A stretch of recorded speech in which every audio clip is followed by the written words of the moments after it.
Como é que foi o início, os primeiros casos, a aproximação com o Ministério Público Federal? Como é que você conseguiu fazer a instrução de toda essa investigação e manter-se ainda magistrado, imparcial, isento para fazer o trabalho que você fez tão bem feito? Como é que foi o início desse trabalho? É interessante, Capês, você mencionar isso, porque hoje a gente vê um trabalho de sinergia institucional. Então você tem o Ministério Público, a Polícia Federal, a Receita Federal trabalhando junto.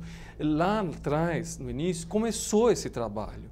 E esse trabalho, quando os juízes se reuniam para discutir o trabalho que era feito, porque era tudo novo, né? Tudo difícil, pouco compreendido ainda pela comunidade jurídica. A própria criação das varas foi contestada no Supremo quanto à sua constitucionalidade. Ah, por quê?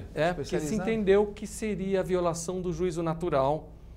E os argumentos eram esse, que os processos estariam eivados desse vício. Uhum. E eu acho que, na verdade, estavam contra a efetividade de uma vara dessa natureza, né?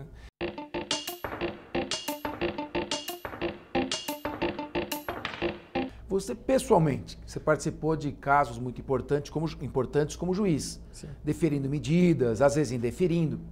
Você, particularmente, se sentiu, não digo pressionado, mas tendente a julgar um determinado sentido algum caso por ter participado da fase investigatória através da concessão de medidas restritivas, eu diria, comprometido psicologicamente com a procedência da ação? Ou você tem momentos em que você, quando senta para julgar o caso, você analisa com outro espírito do momento em que você, naquela fase indiciária, defere as medidas? No que isso te influenciou ou não influenciou? Olha, eu acho que tem juízes ou pessoas que podem eventualmente se influenciarem. Meu caso não foi assim. Eu tive diversos casos em que eu absolvi mais do que condenei ou determinei a prisão, mas na imprensa saiu: juiz de Sanctis decidiu pela prisão de fulano Beltrano. Eu acho que a ponderação era feita de valores, sempre foi feita, e a minha preocupação era sempre essa: eu não posso perder o chão.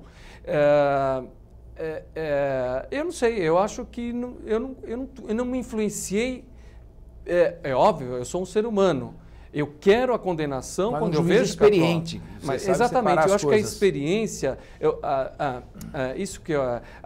o tecnicismo é o que eu quero perseguir sempre. Eu quero ser um juiz técnico e nunca sair disso. Então, a minha decisão, teve momentos que eu estava escrevendo, por exemplo, uma decisão condenatória e eu falava, e nem eu estou convencido, eu mudava tudo.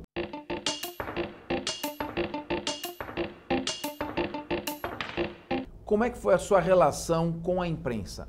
A imprensa apoiou, depois criticou? Como é que foi isso? Como você sentiu essa tua experiência? Olha, eu acho que a imprensa tem um interesse que, por vezes, coincide com o interesse público.